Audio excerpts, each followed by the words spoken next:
Slavery in the Americas was one of the most destructive and debilitating events in human history. Dr. Khalid Al-Mansour, an attorney and the author of numerous books on the black diaspora, believes that the psychological damage from slavery is the reason that blacks do not embrace their true origins. You and I and most people understand that everything has originated somewhere, and if you don't know where it originated, the circumstances, it's kind of hard to know what the current contemporary relevance is. There's a whole body of history from Adam and Eve until today. This body of history becomes just an empty memory unless it can be used. I'm not interested in goodwill sessions. I'm interested in the brother on the corner today who doesn't have a chance because of what happened to him during slavery. I want to reconstruct that personality. I want to make it whole again. I want him to live again.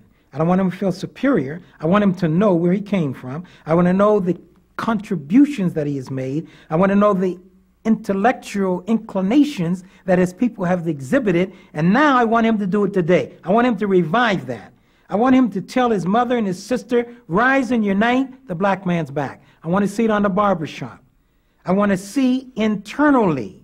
Then you don't have to talk about throwing it. Booker T had a great formula, but he missed one thing. He didn't have a base, a link. So he was saying it's to your self-interest. You can make some money if you get an education. You can get ahead if you get an education. Didn't work. Du Bois said you not only get ahead, you can be an intellectual if you get an education. Didn't work. He wanted the talent, he couldn't get them. So that in comparison to African students, people have read the remark about Nixon and they got very angry because Spiro Agnew went to Africa and he said, Africans are more intelligent than the African American.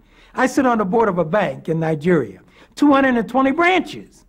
The chairman of that bank, Hakeem Bello Asaji, he's a genius. He was going to go and be a mathematician. He decided at the last moment to go and maybe study other things, philosophy. Went to Oxford, won a fellowship, top of the class. Won a law degree, so he went to Cambridge, top of the class. Then went to Harvard and got an MBA, top of the class. He put together the bank, 220 branches. There's not a black financial institution in America with 50 branches. I'm Tony Brown. In a moment, slave value.